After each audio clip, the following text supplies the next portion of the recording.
The Samsung Galaxy Mega 6.3 is big, but how much phone is too much phone? Is that even possible? Find out in our review. Hey everybody, I'm Kris Wouk. If you're like me, and I know I am, you might think it's a little weird that phones keep getting bigger and bigger when not too long ago the goal was to make them smaller. Now we have this, the Galaxy Mega 6.3. Sure, it's got a big screen, but is that enough to make it worthwhile? Well, let's get started by taking a look at the specs. The Galaxy Mega 6.3 has, you guessed it, a 6.3-inch 720p display. It runs a Qualcomm Snapdragon 400 chipset with a 1.7 GHz dual-core Crate processor, an Adreno 305 GPU, 1.5 gigs of RAM, and either 8 or 16 gigs of internal storage, expandable via microSD. We're looking at an 8-megapixel rear-facing camera with 1080p video capture, and a 1.9-megapixel front-facing camera.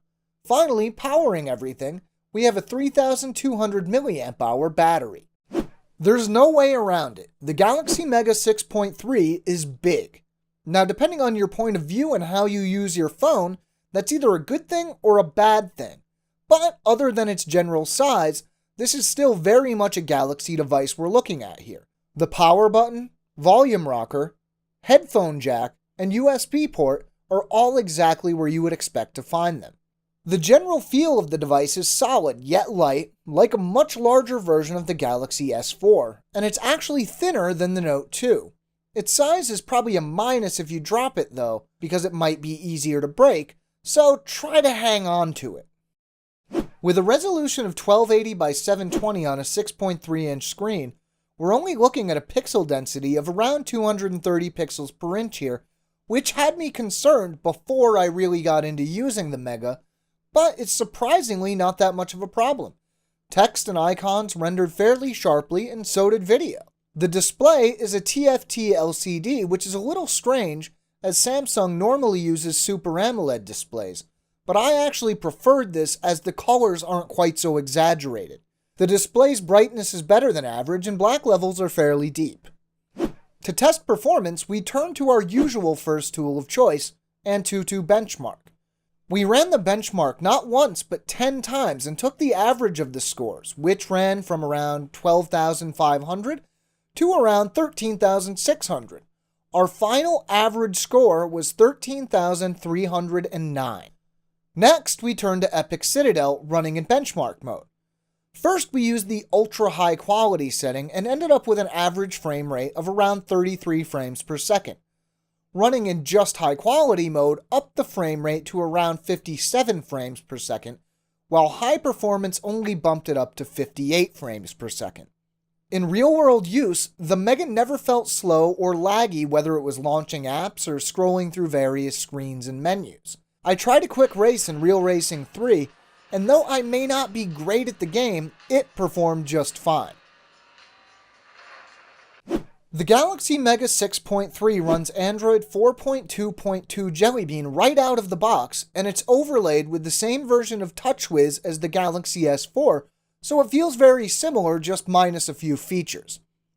Due to the large size of this device, it's nice to see a landscape mode included on the home screen for when you want to use it more like a tablet.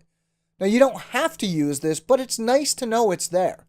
This review unit didn't come from a carrier, so it was free of bloatware, unless you're counting the Samsung apps like S-Memo, S-Planner, and S-Translator, which plenty of people happen to like.